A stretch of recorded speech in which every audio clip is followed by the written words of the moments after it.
We're now a little over a week into spring training games, and reactions are all over the place. Should we overreact to small sample sizes? Should we calm down a little bit? We're going to talk about Nolan Gorman, any other struggling Cardinals, and also the Cardinals' decision to already send Quinn Mathews back to minor league camp on this episode of Dealing the Cards. Welcome into another episode of Dealing the Cards. My name is Josh, joined by Andrew and Sandy as always. This is your first time tuning into Dealing Cards podcast. We're a St. Louis Cardinals podcast. We have 2 episodes a week. We have Birds on the Farm. It's going to be weekly here soon, among other content as well. Go make sure to check out Kareem's number 30 through 21 prospects. That video came out recently. We had a Brendan Donovan interview last week. That was super fun. Kyle Reese and Kareem on recently talked about Cardinals prospects.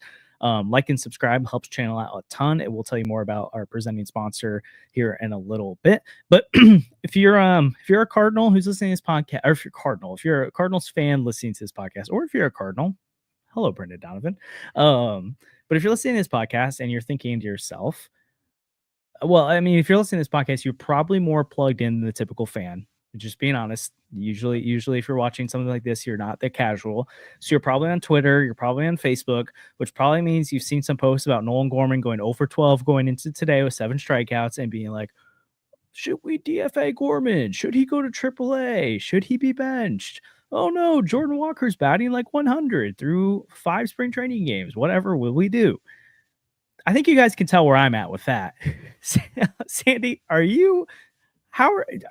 what are you doing with a week's worth of sample size from spring training? Should people freak out about someone like Nolan Gorman or anyone? Should you freak out positively or negatively about anyone at this point? I'm doing nothing with the week of games. I mean, they're spring training games and it's not even full games, right? Because these starters are playing 3 innings and then they're out of there already.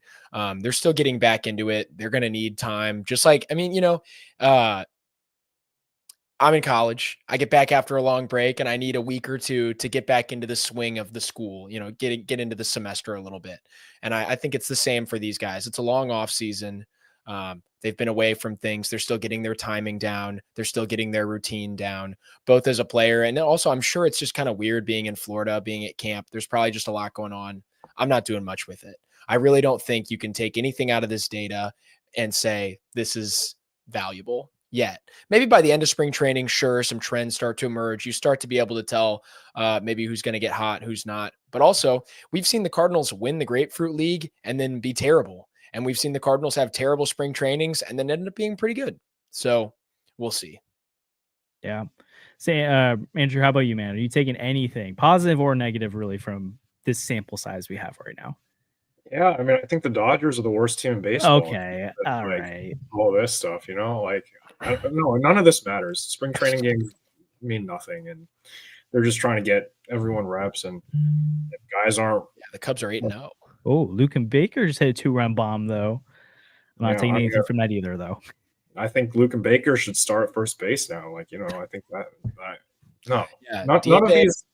I guarantee you, there's gonna be someone on Twitter who says that here soon, or Facebook. Takoa Roby's not a top 10 prospect in the org anymore. Stuff like what? That. What? Tinkens. Oh, I was gonna say Roby's been awesome. Roby was great. Roby should be on the major league roster. Start him on opening day. Yeah, no, none of these numbers. Like they're practice games. Like they don't count. The veterans are just trying to get their reps in, trying to see as many pitches as possible. Like a lot of the times, like Nolan Gorman will just like take a pitch because he wants to see another pitch, and that's fine. Like if that helps him get ready for the season, it'll help him get ready for the season. He's not trying to win a spot on the team right now. The guys that are trying to win a spot on the team, like Luke and Baker, are going to play these games like for real, and they're going to try to win a spot on the team.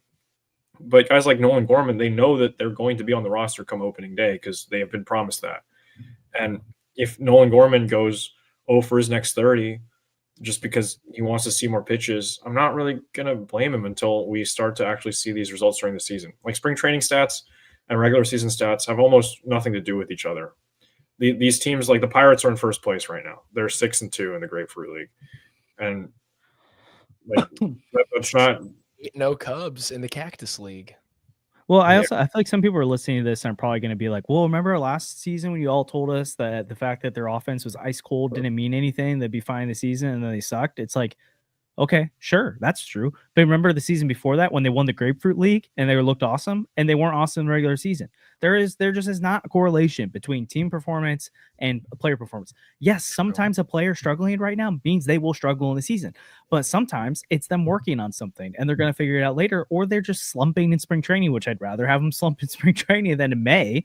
Yeah. Sometimes a guy pops off in camp, and guess what? That means it's a sign of things to come. Other times they're Jeremy Hazelbaker, and it's like, sometimes you win the Grapefruit League and you suck as in regular season. Sometimes you're probably a 500 below 500 spring training team, because guess what? Also, like 4 of the innings are played by guys in Double-A too, where it's like, oh no, the Cardinals lost again. It's like, well, half that game was played by like Crooks and Kaepernick and Church and like. If even those guys. Yeah, it's like, okay, calm down a little bit. With Gorman specifically, it's like this dude is a new swing. He's overhauling things right now. Like, I'm not really going to take much stock in this right now because it makes sense. It's going to take him some time to get a feel for it. I think Andrew brings up a good point of like when you compare a Gorman to like a Nathan Church right now, like Nathan Church is going to go out there and try to find any single reason to put up stats and to figure out a way to like impress. Now they're not dumb. They also know that spring training stats don't really matter, so they're trying to work on their game too. But like someone like Goldie or Gorman or Arnado, and I know Goldie's not here anymore, but like the veterans or guys who know that they have a place on the roster, they're not coming in to impress with hitting 5 home runs and putting up awesome stats. They're trying to make sure they're ready for when it's go time. Does that mean Gorman's going to be ready when it's go time? I don't know. We're going to have to see when it's go time. But guess what? March 2nd, it's not go time. Okay? Today's March 2nd, right? Yeah. Like, there is plenty of time. Like, Kareem brings up Sember Bursa, gave up 9 runs the other day. Well, guess what? He's also working on a sinker right now. He's working overhauling his repertoire. Does that mean he's going to end up being successful? No, it doesn't, but it could. So, like, I'm not going to throw the baby out of the bathwater right now. There was someone even the other day being like, oh, Sember Bursa is a bust now. And I'm like, are you freaking kidding me? Because you watched what they probably even watched the spring training game because they saw the box score of a spring training game. The other day, Michaelis gets into a jam, pitches terribly. They brought in a reliever for him. Guess what? He comes out the next inning again and throws, because in spring training you could do that because he's trying to get ready. And I'm not even Michaelis. I'm not here to pump up his resume at all. But it's like they're working on stuff. They're figuring things out. So if you're someone who is of the opinion that the 1,100 at bats we've seen from Nolan Gorman before spring training are an indication of who he is, sure, that's fair. You can take that. I disagree. I think you can give him more time. I think he's earned that. But if you feel that way, that's fine. But if you're feeling that way because of 5 or 12 spring training at bats going into this game, whatever. Like I can't argue with you because I feel like we do a sauna dance every year right in the spring training. We're all like, oh, remember we probably shouldn't take stock in those stats because Victor Scott looked really good last year, and then he was like the worst hitter in baseball in April. And then the next year comes around and we're all like, oh no, like Gorm's 0 for 7. He's terrible. Or he hits a double today. He's back. And it's like, how about neither? It's like if we live streamed your high school practice right now. Okay. Like, I'm not going to take a lot from that. All right. Like, it's really back. I made a tweet the other day where I was like, it's so annoying that it's 2025 and we can't watch all the games. I think I'm reversing my opinion. I think it's bad that we can watch the games. Don't even tell us how the stats go. Just, we know they're playing. We have no idea what's happening. And it's probably for the best for all of us because none of us can really handle watching it, in my opinion. Not none of us, but too many of us can't. That's my rant. Yeah, I mean, it's fun to see like some of these guys go out there and try to make a name for themselves. Like Quinn Mathews had a good start, but like, I don't know. What are we going to get off of 2 innings of him against the Blue Jays? Not that much. And like, you just see what these guys are working on, and the people who are overreacting and being like, oh no, the Cardinals are bad again, are not looking at the other teams. The Dodgers are like what, 3-7 or something like that. I mean, they might have won yesterday, but I don't know. They're not doing good. And I see people in Dodgerland who are like, oh, we're bad. And I'm like, World Series hangover. What if you just relax because your team is trying to work on things and they're not playing their A lineup every day? And yeah, you're going to lose to the Marlins in spring training. It's fine. Yeah. And like, I don't hear any of the three of us saying that, like, the Cardinals are clearly going to be awesome this year. So like, it's like, we just don't know. Like, we don't know until they start playing the games. And guess what? We won't know the first week of April either. Anyways, you can say they're bad, and you might end up being right, but like you do need sample size to see it. This is a 162 game season for a reason. Like what happens on March 2nd is not the indication of a team right now. Could it be? Sure. But like most of us are not smart enough to know that. I'm going to be honest. So yeah, the things I'm looking for, like a Takao Roby is someone I'm really interested in because of how he's in camp, but I'm not like jumping to the conclusion now that he should be in the rotation or in the bullpen opening day and all that kind of stuff because A, it's March 2nd, so we still have a lot of camp to go, and B, like I just like what I'm seeing, and so I'm just mental note, okay, keep an eye on Takao Roby this year, but he could blow up in April and then be hurt in May, and it's like, well, that didn't work out, right? So I just think we get so overreactionary with it, but like I guess, but to be like, is there anything that's happened so far that you guys are think is notable? Like Roby for me is something where it's notable. I think it's notable that he looks good. He's got and when he's on, he's got 4 legit big league pitches. That's the recipe to be a starter. These are encouraging signs. It doesn't mean he's going to be it, but like that's something I'm watching right now. Is there things that you guys are like? It's fair to watch Nolan Gorman, right? It's fair to see. Okay, he hasn't figured it out yet, so we can't jump on the bounce back bandwagon yet, but we definitely can't get rid of he could be falling off a cliff bandwagon.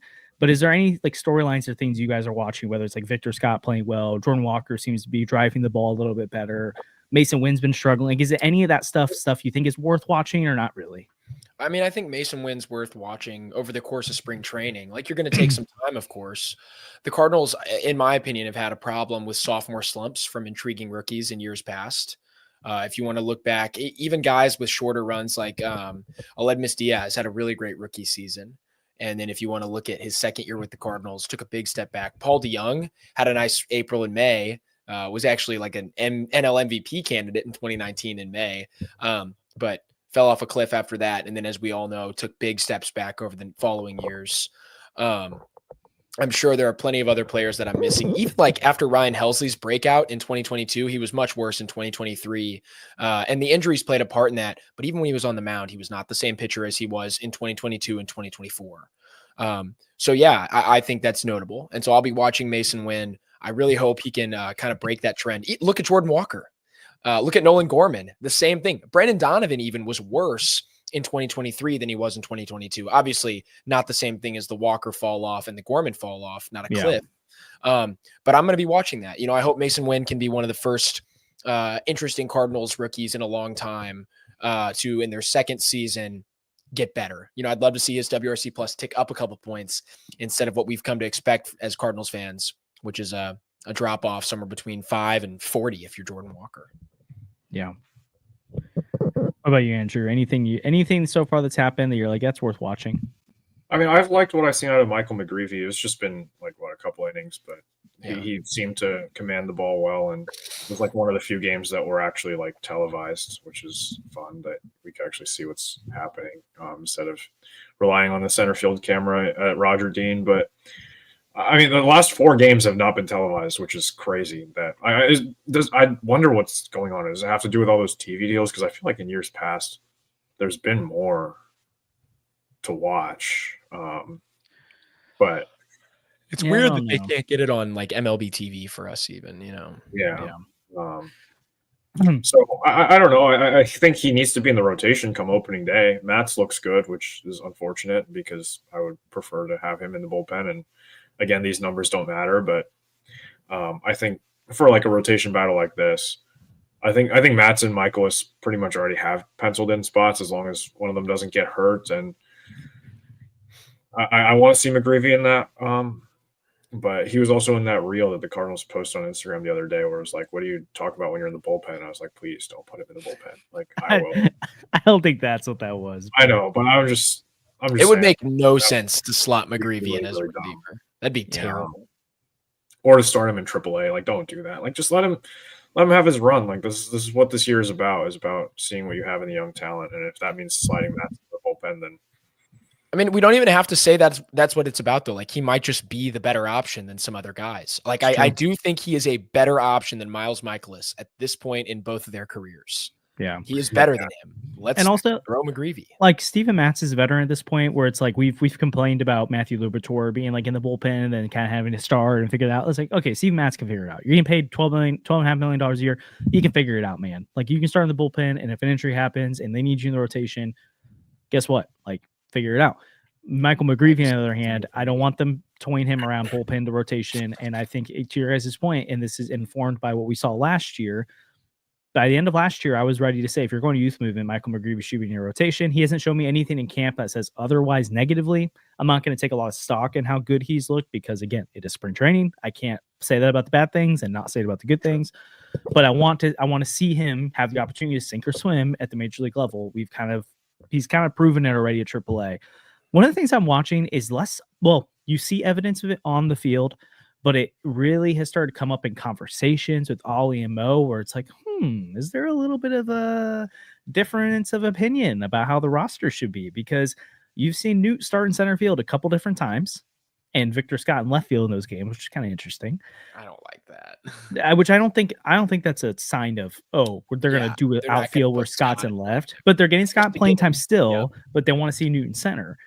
You see Ollie has talked a little bit about when asked about the first time he's asked about like a winter warm-up in early spring, he really kind of shot down the idea that they could fit more bats in the lineup. But then I feel like as it's become clear that Nato is going to be here, he's kind of brought this idea of like, this is going to be a long-term, like there's some decisions we have to make this year that focus more on the long-term than the short-term. And I think what he means is that sacrifice defense in center field to put a bat out there like Newt Bar, get Donovan in left, Gorman and Burles in the lineup, or like the Ivan Herrera, Pedro Pajes catcher situation. But then you have Mo say to Ken Rosenthal, the whole like, hey, if Jordan Walker could be middle of the order bat, Nolan Gorman can be. And then he said if Brendan Donovan could be an all-star outfielder. It's like, wait a second. Brendan Donovan, an all-star outfielder. That means that dude's probably playing left field, which probably means you've got Lars Newt Barnes. That's one of the things I'm watching right now is like, how are they going to sift through the center field conversation? Because to me, it felt more like a outside looking in. And I know that there was tidbits from like Derek Gould and stuff, but like when we talked about should Newt be in center, I didn't really know how serious the Cardinals would consider that, right? But now it kind of feels like that's an internal decision that they're trying to weigh right now. Is like, and maybe Victor Scott's performance in camp does influence it, or maybe if they want to give him run in center field, then they put Newton left, Donovan at DH, or Gorman at DH, and they figure it out. But if they don't see enough from Victor Scott, maybe they start him in AAA. Siani's the reserve outfielder, and Newt's in left and center. So that's something I think is actual substance that we can watch and see how that plays out. And it doesn't necessarily mean like Newt's center field defense is going to matter for that conversation. But I think it's also their actions about how they construct lineups and the roster is going to be telling of that. So let's take a couple sponsors real quick. And I know that there's been some debate about the Quinn Mathews side of things. So I think we should get into that a little bit as well. But I always want to thank our presenting sponsor, 314 Sports Cards and Collectibles. They're located at 9640 All Boulevard in Olivet, open 10 to 5 Monday through Friday, 9 to 4 on Saturdays and Sundays. They buy, sell, and trade all sports cards and Pokemon cards. They have the newest selections of packs, boxes, and single cards of local players and stars from around the league. You can go check that out. Like that signed Kyle Leahy, also Michael McGreevy. Signed Kyle Leahy card right there. Look at that. Dang. Sandy's salivating at that. He is not salivating at John King's performance today, but that's okay. Oh, okay. We're not going to put any stock in that though either. John King is still a stud, and if his 80 innings with the Cardinals haven't proven otherwise, Cooper Turpey's coming for his job. I talk about that after that. Yeah, we should. I do think. Anyway, so also we want to talk about our new one of our new partners of the podcast, Underdog Sports, that are our favorite place to play fantasy games. You can play in Illinois, Missouri, Indiana, and 40 qualifying U.S. states now. You got to check out Pick'em. It's so easy to play. Just pick 2 to 8 stats of your favorite players and choose whether they'll go higher or lower. You can win 20 times your money by going 5 for 5. If that sounds like fun, you can sign up with the promo code CARDS, which is on your screen. You can click the link in our bio to download the app. If you use our promo code CARDS, you can claim a first free pick and a first-time deposit offer of up to $1,000 in bonus cash. We can't wait to see your entries. Andrew's been cooking a little bit with spring training stuff. I don't know if Sandy's put any, but I should. I've got one going right now, so we'll see. Yeah, and you got cooking. Steven Matz cooked me. I got a different one going. I had 2 today. Yeah, lower on Ohtani fantasy points, guaranteed hit. Guaranteed hit. Well, when it's a home run, then don't come crying to me. We'll see. We also want to thank Neilio.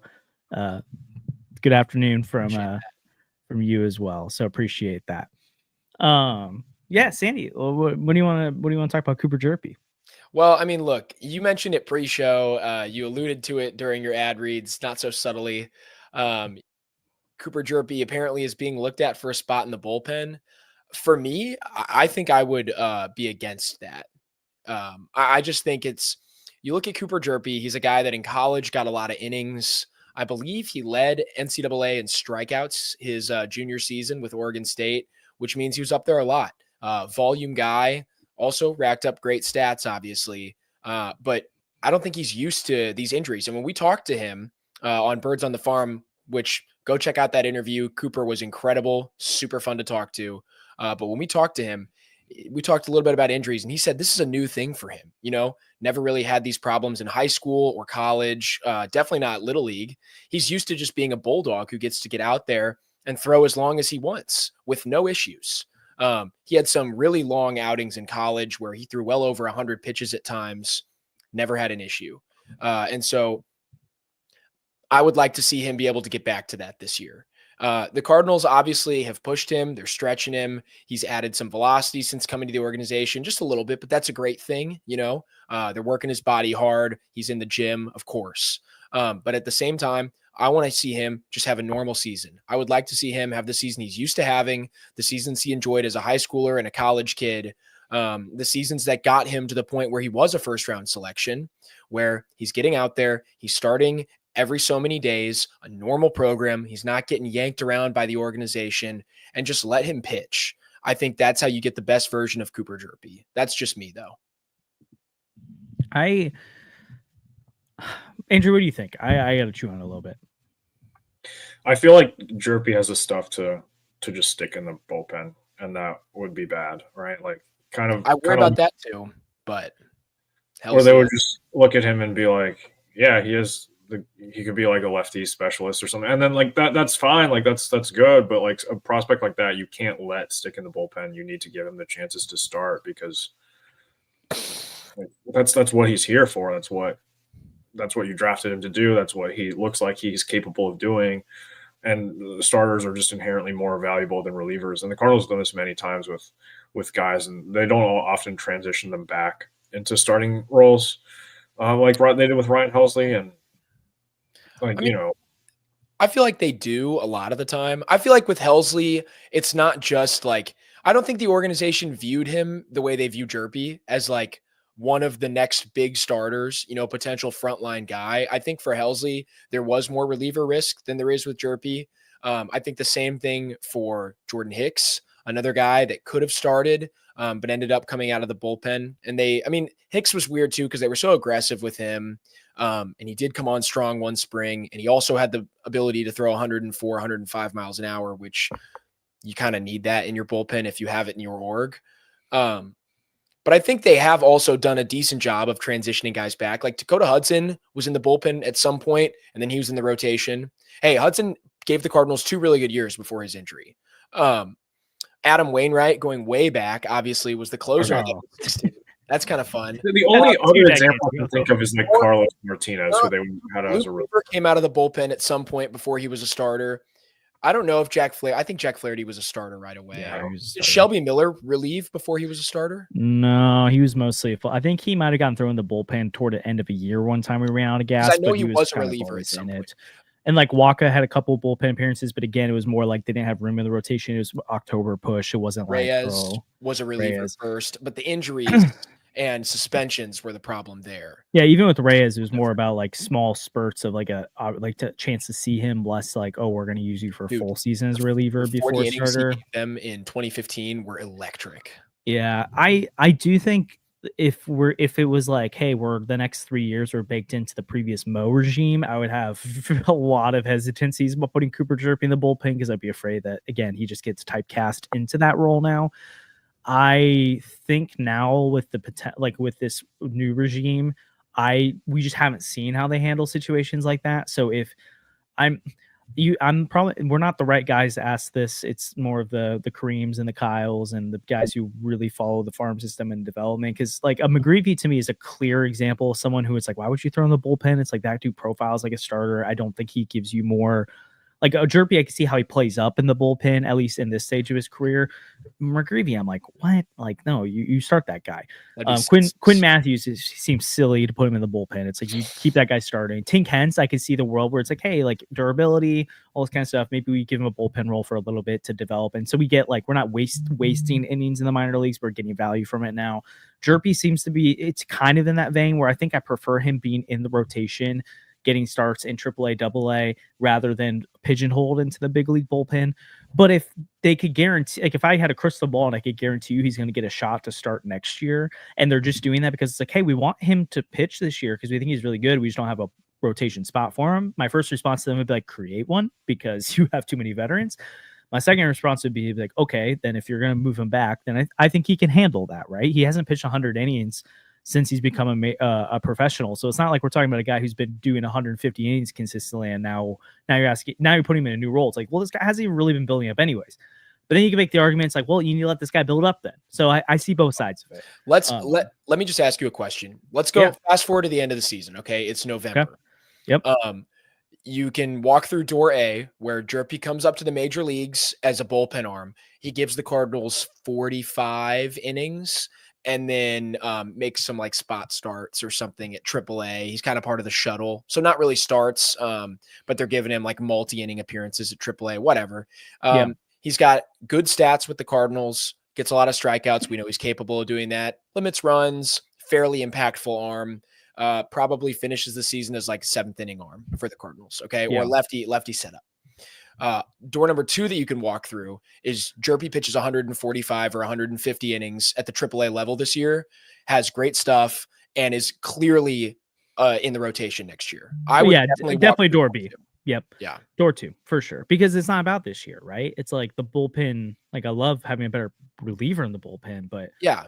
So I think for me, it's like if they see value in him seeing big league hitters this year, then sure. But again, to your point, if you can promise me you're getting a year to build them up to be ready for next year, and then I'm also taking then in this rule, it's a dice roll if we don't know his health next year. It is. So he's like, yeah. So it's like, but I'd still take door 2. I just wish they would create more space for him now. I agree. I'd love to get him in the rotation now. I think Hjerpe and Roby are the 2 guys. I think there's potential that they might do the whole bullpen thing with this year. I just don't want them to do that. I'm not fully against it right now. I just am with you in terms of I see more of the cons than the pros, but I'm open to them handling it different than we've seen in recent years because also the Cardinals are not the only organization that balances what do you do with starting pitching prospects. Like absolutely.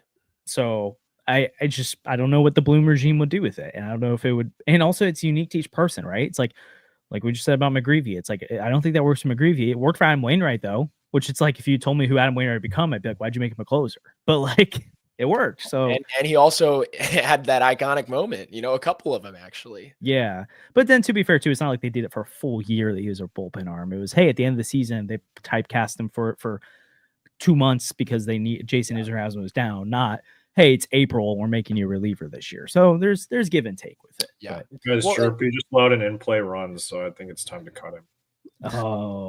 I think if the Cardinals are decent this year and they're like in it in August and you need help for the bullpen and Hjerpe's been healthy this year and he looks good, then fine.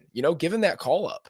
Give Roby that call-up opportunity to make a name for himself at the big league level and see big league hitters too in important innings.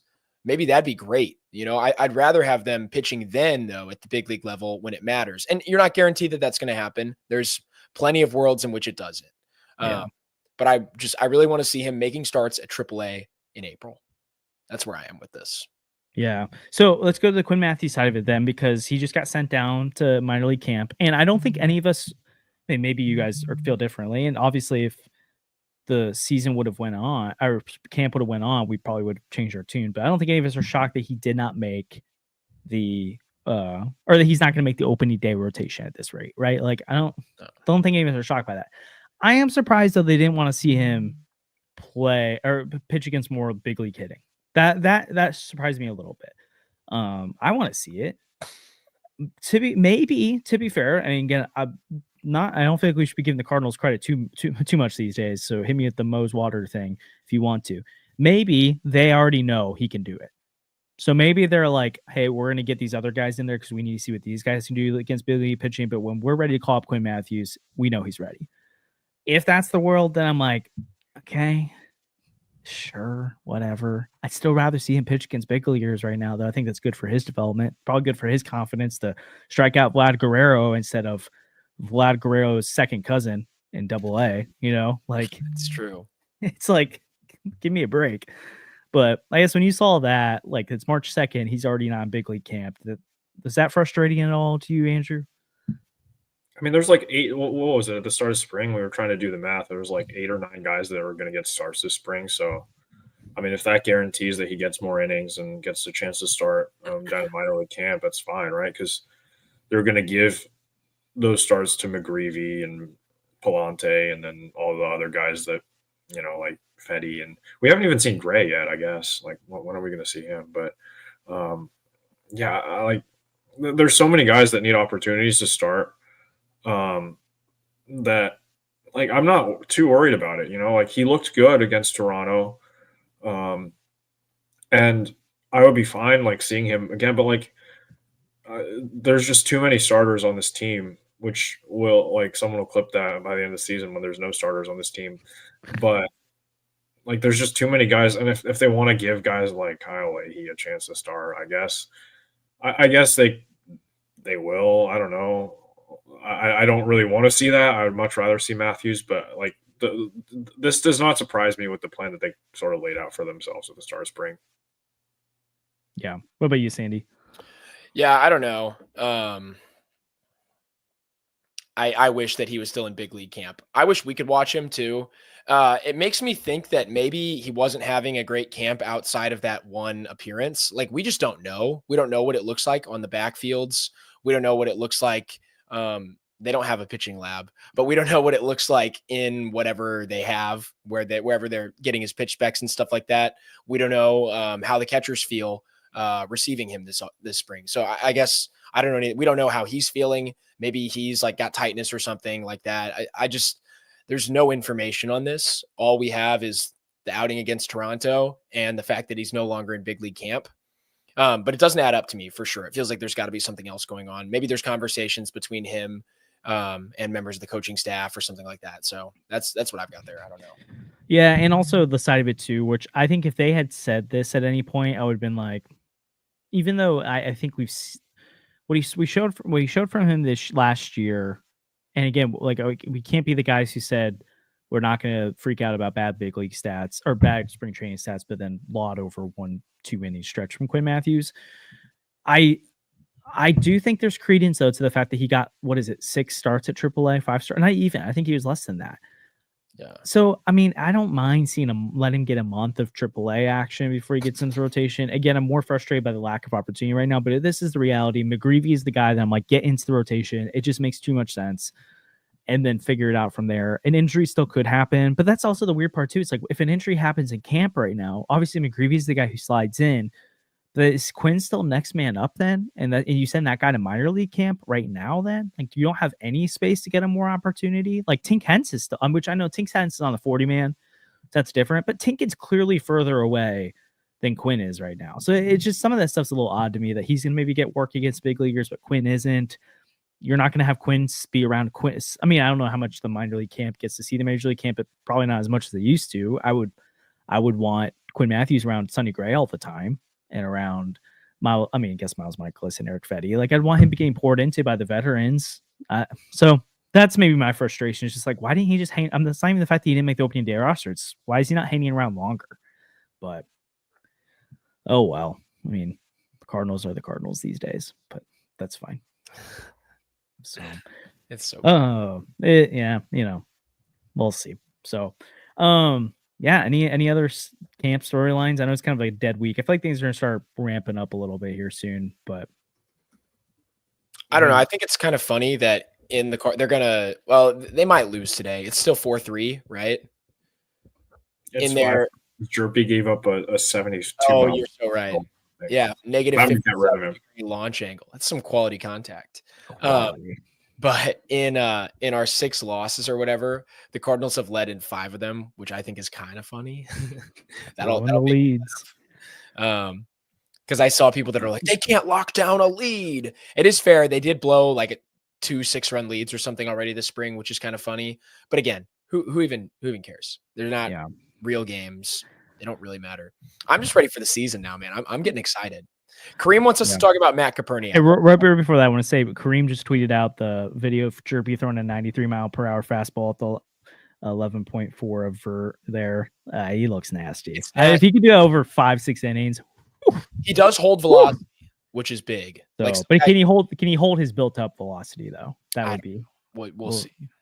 So, and also before he hits Caperniak too, I do think one of the storylines that I think is just worthwhile. We briefly touched on it with Kyle and Kareem is like, this is a different camp in terms of the unpitching prospects than before, right? We're not talking about, man, let's look at what Dakota Hudson's got, and I don't know. Gordon. It's like Gordon Graceffo was the flashy pitching prospect recently. He's like the 5th or 6th in line right now. Yeah. No, there's a lot of interesting guys. So, and it's different profiles too, right? It's the Quinn and Hjerpes and Tenses. There's like these dudes have like really good stuff and could be pretty darn good impact. All of them are starters. Top prospect material. Yeah, could be for sure. Like with Hjerpe, it's like we just got. I mean, yeah. Anyways. But then like McGreevy, it's like, okay, it's not gonna be as flashy, but like you need a guy like a McGreevy in your rotation at the 4-5 spot that can hold it down for you, right? And in a good year could put up 3 type numbers, like it's just really fun. And Takao, like I didn't even mention Takao Roby yet. He looks the best of all of them in camp so far. So again, I'm not here to tell you that the Cardinals have 6 aces on their hands now, but it's a different crop than they've had before. Might get one though. That's the thing. They might get one. Get one.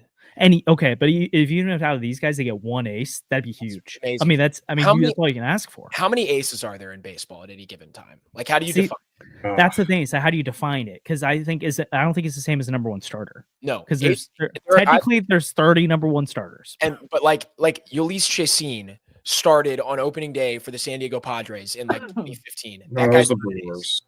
No, he started on opening day for the Padres before that too. Really? Mm-hmm. No. He's not an ace. He was. They also Matt looked like an ace in 2020. Well, wait, what year did you say he did that? Chassin, not an ace. Wait, when did he do that? Like 2013 or 2014 or something. Yeah, like, I mean some of it, but it's like okay, so like I'd say maybe. I mean, it's probably year to year. It's probably not fair to say every year there's 10 aces. Maybe some years there's 6 guys who pitch like, and some years there's 13 guys. I think there's about 8 to 12 is the range in a given year. Yeah, which okay. Even like, let's not even say that. Even if the Cardinals just get a number 1 starter, like a real number 1, not like a makeshift one like that, but like, that dude's your opening day starter. Makes sense. Real number 1 starter the Cardinals developed. It might hit Flaherty for 1 year. Yeah, like 2019 Jack. 2019 Jack. You could argue like Shelby and Waka were working toward that. Carlos Martinez in an All-Star year. I think Carlos Martinez it's like a 1A type, like almost like a 2. But he was honestly. My hopes and dreams right now is one of these guys turns into a number 2. Because even that, I mean, like, I shouldn't even say even that. That is a super valuable player. Like, if you develop your own Sonny Gray, that's huge. That is huge. But yeah, I mean, if Hjerpe's a 2, Mathews is a 3, Hence is like a flashy 4, like a Mats type, where, and I'm not talking about injuries, but it's like this guy has great stuff. And if it ever gets put together, man, you could unlock something still. Because you can dream on that guy even late into his 20s. You could be dreaming on Hens's stuff. But like, think of like how like when we've talked about like, oh, the Cardinals could go make trades and stuff, and it's like people like Mariners people like they'd never trade Brian Wu or Bryce Miller for like Lars Nootbaar or something like that, because young cost control pitching is so valuable. And obviously Bryce Miller and Brian Wu were high end versions of that, but it's like if the Cardinals could finally have 2 guys in the rotation that are cost control, their impact arms, one maybe trends more toward front line, maybe even just mid, like even if we're just in a world where the best of them is a mid rotation arm and a couple back end arms, guess what? Now you're not paying $50 million a year toward middle of the back end arms to fill that out. I mean, you probably have to bring in a couple or one for depth, and you got some young arms below them, but you can actually go out and make some of these more aggressive moves that they could have done that also, but they're too afraid to do it. Well, I mean, look at our rotation. Look how much money is spent on a rotation that's very mid, right? Like Sonny Gray is 25 a year. Miles Michaelis is 20 a year. Lance Lynn and Kyle Gibson combined for 22. So you're already up to about $67 million plus 12 for Steven Matz. So that gets you into about $75 million for your rotation. What if, okay, you could allocate that money differently by having 2 homegrown starters, right? So let's say your 3 and your 5 are homegrown starters. You don't have to pay anymore. So now you have $75 million to put over 3 players. That's 3 Sonny Grays. I'd totally rather have 3 Sonny Grays than a Lance Lynn, a Miles Michaelis, a Kyle Gibson, a Steven Matz, and a Sonny Gray. And that's not even factoring in the other guys the Cardinals have been paying in these spots too. Like We haven't acknowledged Eric Petty's existence. Oh, no, you just did. Eric Petty's being paid, right? In 2023, they paid Adam Wainwright a lot of money. So there are other guys too. The Cardinals are normally paying 6 starters in a given season, it feels like. So if you could do that, right, you could then build a rotation the way the Yankees were built. Now, obviously, the Yankees are going to spend more money than the Cardinals. And in recent years, they are paying everybody in the rotation now, except for Luis Heel. But it's like, look, you can invest 35 a year into a Corbin Burns or a Garrett Cole. And that's the guy you can't develop, right? Like those guys don't grow on trees, but now you've got an ace. You can spend $20 million on a 2. That's 55. And then you've still got money left over for the 4 that you have to bring in. Like you could do a lot of stuff with that money differently than the way the Cardinals spend it. Or also too, like if they're not going to build a luck into trading for a Paul Goldschmidt or Nolan Arenado now, they're going to have to develop that bat or go to the market to go get it. And so it's like, okay, like some of that money could go allocated toward, which obviously they got Goldie off the books and they're going to get Nato off the books. There's money there. But like, again, even Nato was the highest paid of the guys and it was low 30s. And it was 4 to 5 years that they inherited of that, not the 12-year contract. It could give them the ability to go out because they're never going to be the team that there's 2 of those at a time or 3 of those, but they might be able to get themselves be uncomfortable and go sign, not saying Kyle Tucker, but a Kyle Tucker type in free agency. Absolutely. Like in 2028, 2029, whoever that guy is, and compete in those waters. But the way they are building, they've chosen to build. Again, you could fault them for not spending bigger than that and it's whatever. But if they're going to operate in these payroll ranges, then they have to have guys that give them surplus value. They have to have guys that make league minimum, but really provide them $20 million worth of value. And then that they can go and spend the money in the places they need it. So, let's do some Matt Kaperniak talk to finish this out. I don't know what you want to say about it other than he's fun. Yeah, well, I mean, we talked about him a little bit on Birds on the Farm, but Kareem's obviously excited about where he's been. Kyle seemed excited about where he's been lately too.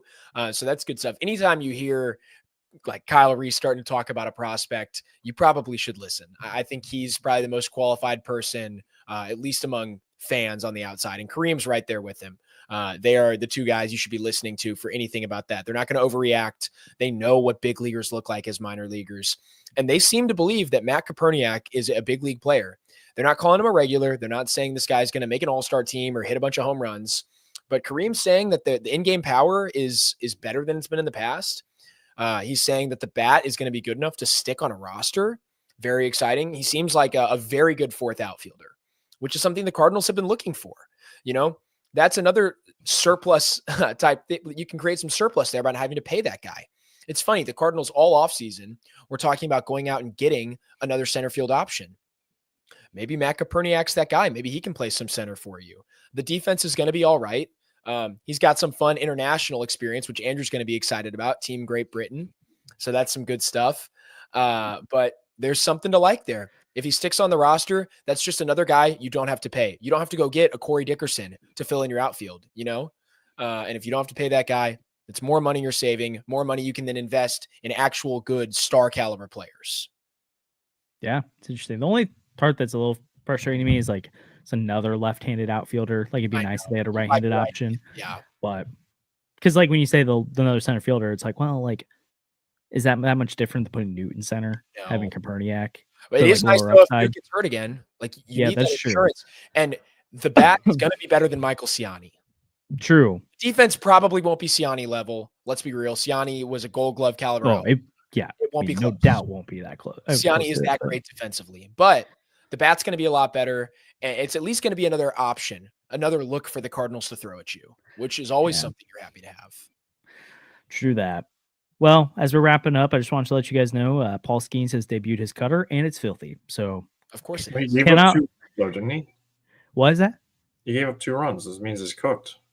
Oh, okay. Yeah. Terrible. Falskins, you heard it here first. Can't believe I Garbage. drafted him in the first round of bust. Dynasty. Oh my gosh. No.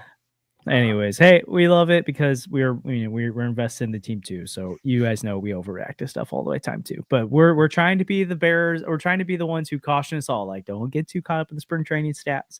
Let it just watch the games, have fun. Just be glad baseball's back. We'll come back with takes at some point. I know you'll have them too. But yeah, thanks for joining us as always. I appreciate you. Like and subscribe. It really helps the channel a ton. Go check out the Brendan Donovan interview from last week. Go check out Kareem's top 30 through 21. He's going to be releasing the next set, and then obviously his top 10 at some point as well on the channel. And go check out Cardinals Prospect. Is it cardinalsprospects.com, right? Is his new? Yep. Yeah, go check out his website, which is super great. Also, like we had the top 10 most important Cardinals of this next year come out recently. We have a lot of content on the channel right now, so go check all that out.